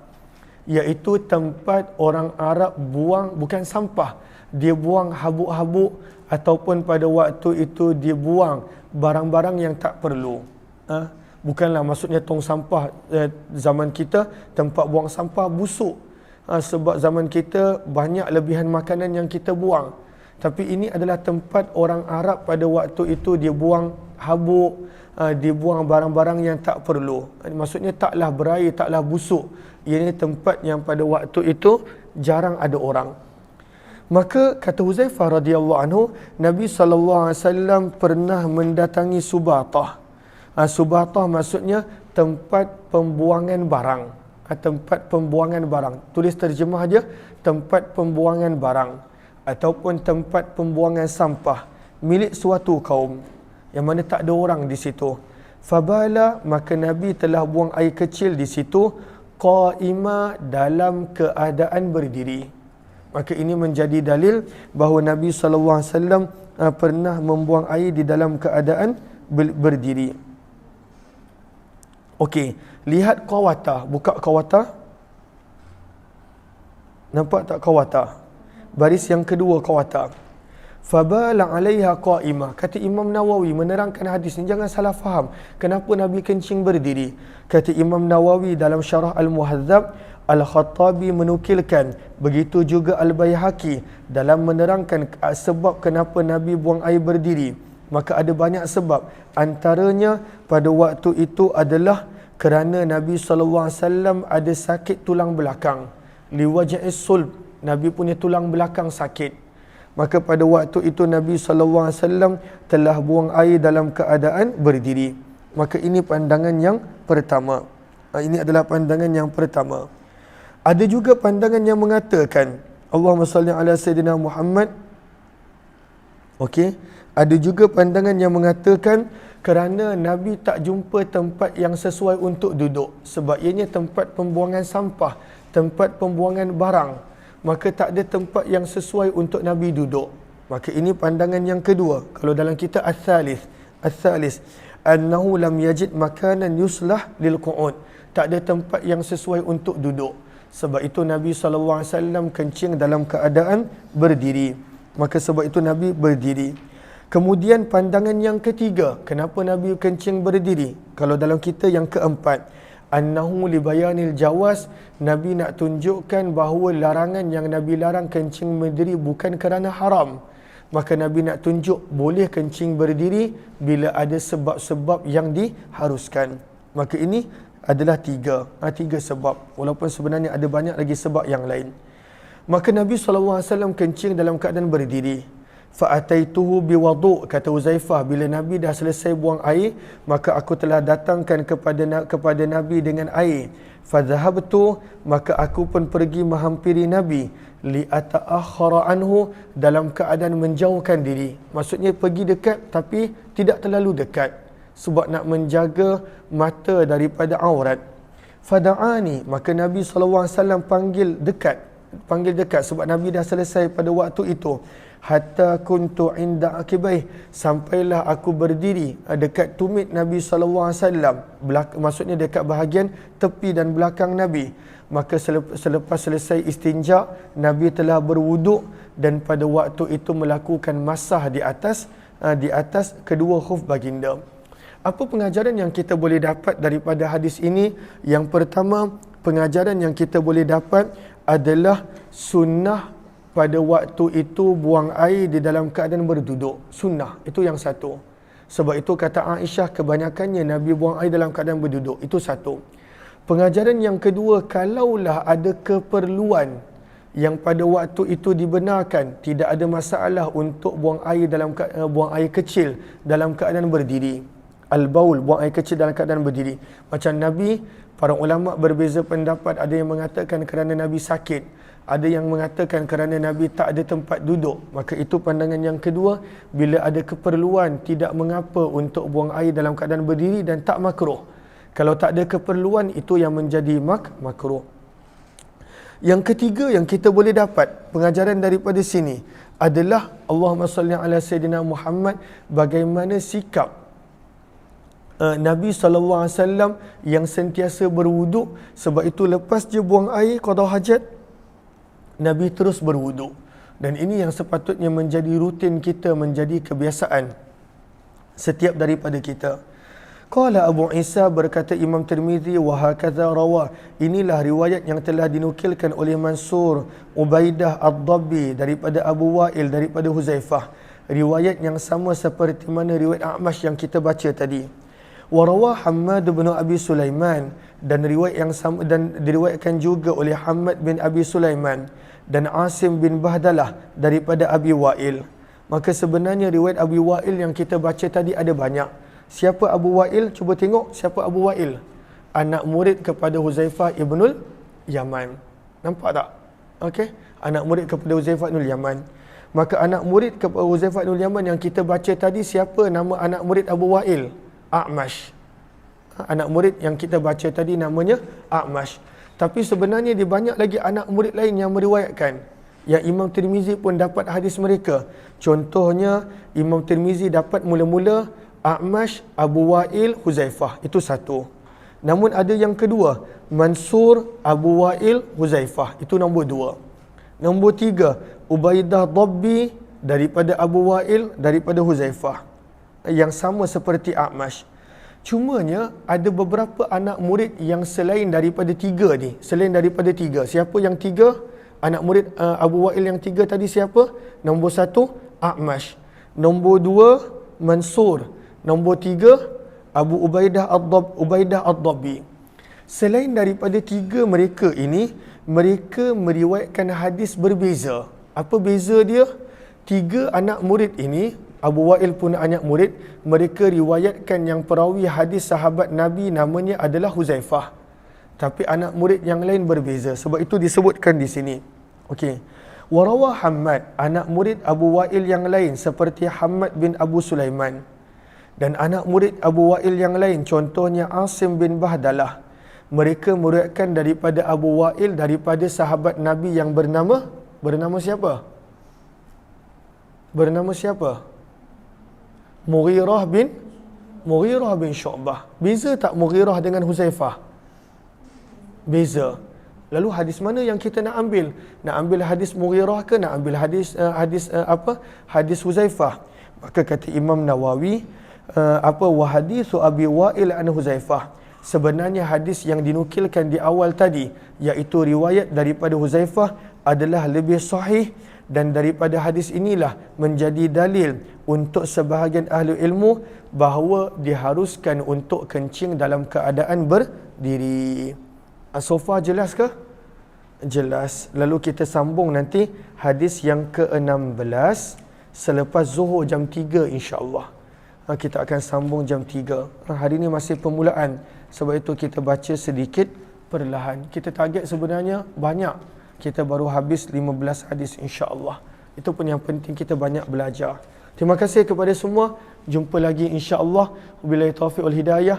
Assalamualaikum warahmatullahi wabarakatuh.